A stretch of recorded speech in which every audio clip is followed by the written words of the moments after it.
Bank Indonesia memperkuat respons kebijakan untuk menjaga stabilitas dan memperkuat pemulihan ekonomi melalui kenaikan suku bunga acuan sebesar 50 basis poin sebagai langkah front-loaded, preemptif, dan forward-looking untuk menurunkan ekspektasi inflasi, memastikan inflasi inti kembali ke sasaran, dan juga memperkuat stabilisasi nilai tukar rupiah.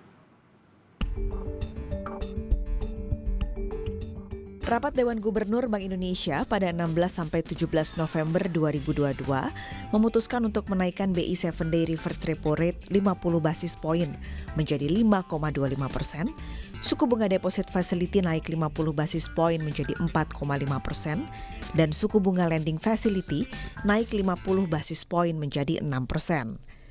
Keputusan kenaikan suku bunga tersebut sebagai langkah lanjutan secara front-loaded, preemptive, dan forward-looking untuk menurunkan ekspektasi inflasi yang saat ini masih tinggi dan memastikan inflasi inti ke depan kembali ke dalam sasaran 3 ± 1% lebih awal, yaitu pada paruh pertama 2023.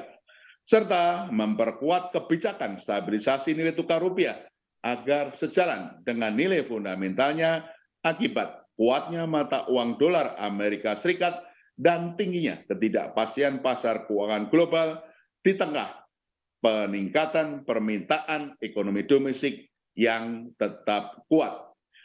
Bank Indonesia juga terus memperkuat respons bauran kebijakan untuk menjaga stabilitas dan momentum pemulihan ekonomi dengan jalan memperkuat operasi moneter melalui kenaikan struktur suku bunga di pasar uang sesuai kenaikan suku bunga BI 7-Day Reverse Repo Rate, memperkuat stabilisasi nilai tukar rupiah dengan tetap berada di pasar, melanjutkan penjualan pembelian SBN di pasar sekunder, menerbitkan instrumen sukuk Bank Indonesia atau SUKBI, melanjutkan kebijakan transparansi suku bunga dasar kredit atau SBDK, mendorong penggunaan dan pengembangan KRIS serta perluasan QRIS antar negara, mendorong inovasi sistem pembayaran seperti melanjutkan akseptasi BI Fast.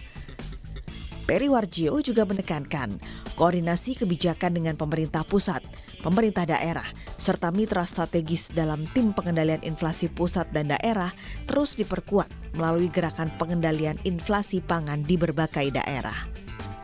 Bank Indonesia bersama pemerintah dan juga KSSK terus memperkuat sinergi kebijakan dalam rangka menjaga stabilitas makroekonomi dan sistem keuangan, serta mendorong pembiayaan kepada sektor dunia usaha prioritas.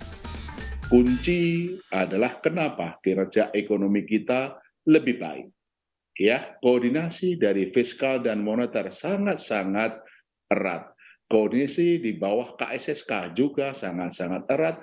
Koordinasi dalam pengendalian inflasi secara keseluruhan maupun inflasi pangan di pusat maupun daerah sangat-sangat erat. Oleh karena itu, dalam dunia yang sangat bergejolak ini, kenapa pertumbuhan ekonomi Indonesia itu relatif tinggi, bahkan lebih tinggi dari banyak negara.